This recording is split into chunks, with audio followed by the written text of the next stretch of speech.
Welcome to Navy Paints. In this video, I'll be painting up an Adeptus Mechanicus Dominus in the Grimdark style.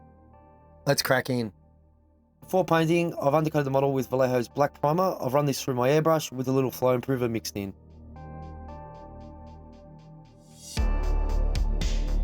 This first colour here is Khaki from Vallejo. I've run this through my airbrush, trying to avoid the deepest recesses and keep them a little bit darker.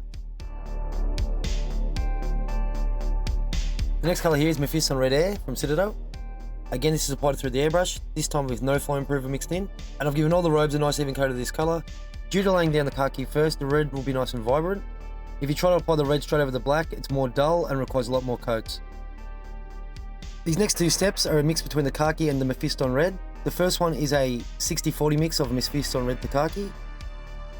When applying this step, just avoid the darker recesses. This next step is a 50-50 mix of the Mephiston Red and khaki. And with this one, we're just doing a real light spray, just trying to pick out the brightest areas. With the airbrushing done, now it's time to do the base coats. This first one is Gunmetal from the Ad-Mech painter. I've applied this paint straight from the pot. Each area requires 1 to 2 thin coats of this paint. And with this, I've just blocked in all the silver parts of the model.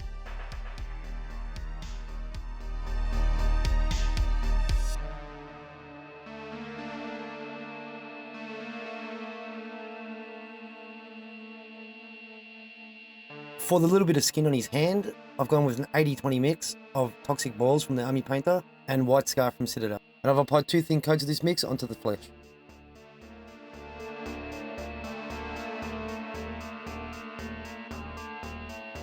For all the pipes around the model, I've gone with 4 basic colours.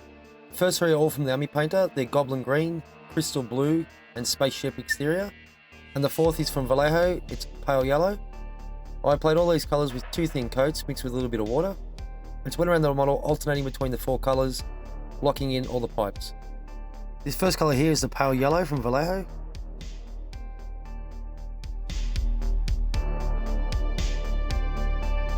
This next colour is the Goblin Green from the Ad-Mech painter.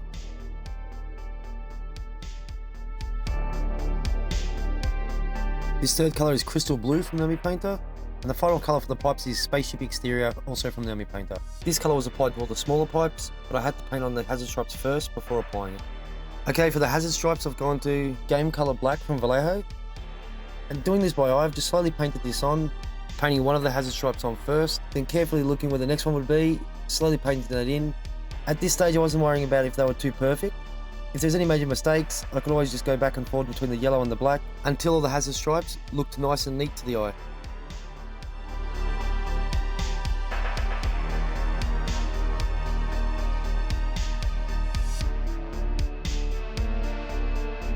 And here I've gone back with the Pale Yellow, just touching up any mistakes.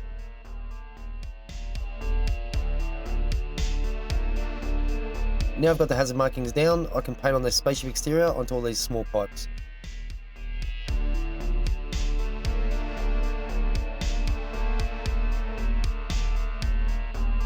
For the bone parts of the servo skull, I've gone with Vallejo's Khaki again, and I mixed a little bit of water into the paint and applied 2 thin coats.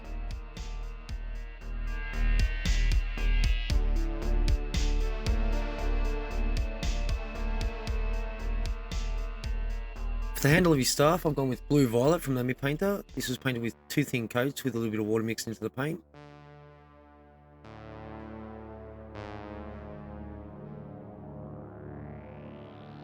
For the gold areas, I've gone with Retributor Armour from Citadel, and this is painted again straight from the pot.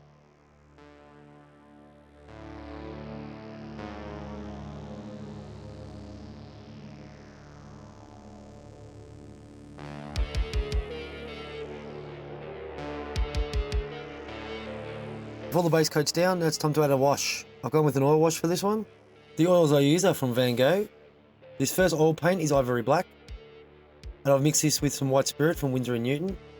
The consistency of this wash is very similar to a normal wash from Games Workshop. Of course, being an oil wash, it'll run into all the cracks and crevices a lot easier. Once I've got my wash set, I've applied this with the paintbrush over the entire model.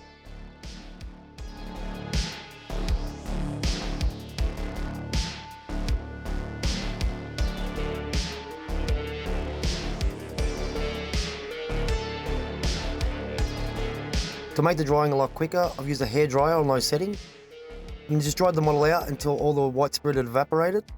Once I'm done with the hairdryer, I'll let the model sit for a further 30 minutes before removing the paint. You don't have to worry if it dries out too much, as the oils at this time are still very playable. To remove the oil now, I've used a Q-tip and dipped it in a little bit of white spirit. With this step, you want to go nice and slowly and just take your time.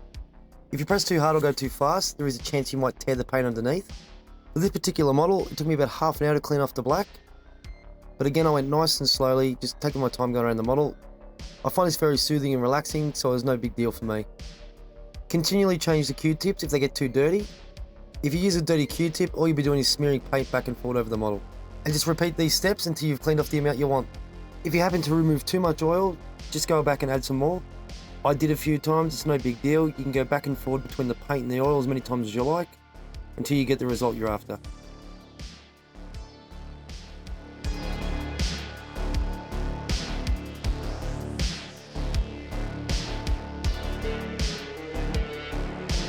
The next step is adding some burnt umber to the mix, and applying and removing the oil paint in the same way as I did the previous step.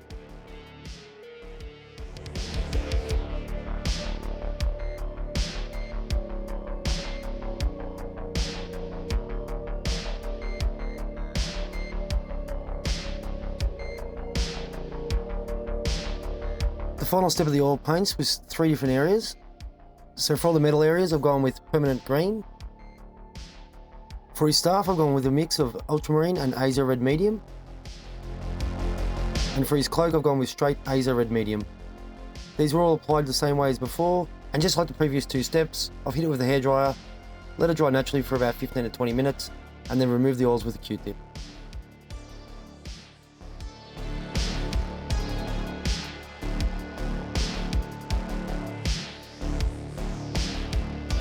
For an extra stain on the gold, I've gone to Agrax Earthshade from Citadel. I've applied this straight from the pot, but I've applied this paint only to the golden areas of the model. To dirty up his robes further, I've used 3 colours here. The 3 colours are petrol spills, fuel stains and oil stains. These 3 colours are all from Vallejo's engine range. I've applied the petrol spills first to the model, starting at the bottom of his cloak and going about halfway up. Also putting a few little splatters of this colour on the sleeves and hood of his cloak, and a little bit in all the joints of the metals. Once that was applied and still wet, I've applied the fuel stains and oil stains in the exact same way onto the model, letting them soak in together, mix and match, to give it a more natural look, like he's been walking through puddles of oil and they've soaked up into his robes.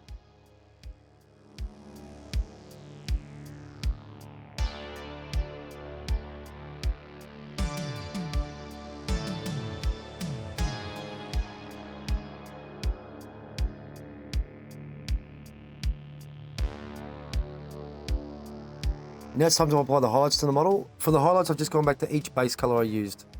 With the highlights, I've been really subtle how I apply them and where. For the area I'm highlighting, I've only applied it to the top edge of that area. This is done to represent the light coming from above the model. Highlighting the model like this will still keep it grimdark, while giving the model that little extra pop of colour to still catch your eye.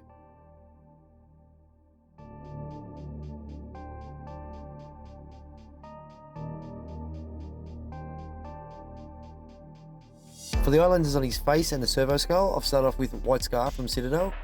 I've painted this directly from the pot onto the lenses, and then I've added a little bit of water to the paint and run it into the crevices around the lenses. Once that was dry, I got a little bit of Tesseract Glow, mixed it with a tiny bit of water, and painted that over all the white areas. I also applied some of the Tesseract Glow around the surrounding areas, so the metal of his face and on his hood. When applying the Tesseract Glow onto the other areas, make sure you apply it very sparingly and build it up slowly. If you're impatient and you rush it, you'll end up with the result of it's too dark and also too chunky. Once the Tesseract Glow had dried, I mixed some of Vallejo's Fluorescent Yellow into the paint, and I applied this mix to the areas that are closest to the light source without totally covering all the white areas. And I kept going back and forward between the 3 steps until I got the result I was looking for.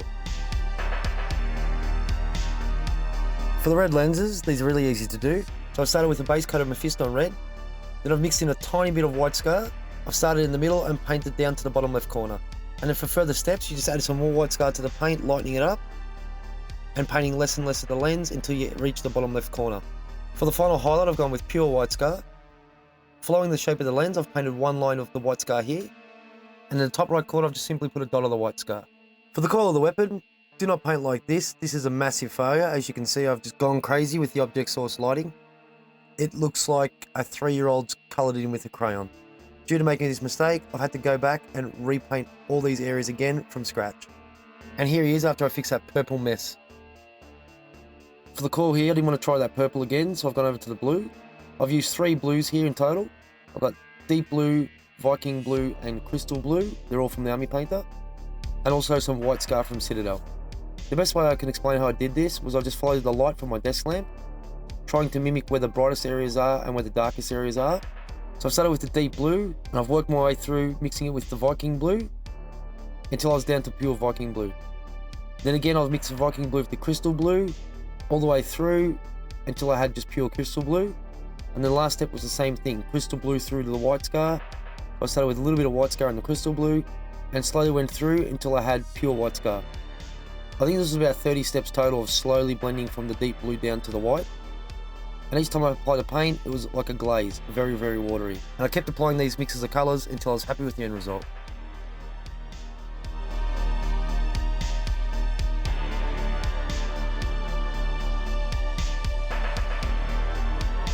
And the final thing to do was paint some gloss varnish from the army painter onto the 2 red lenses, then mount him onto a base, and he's ready for the tabletop.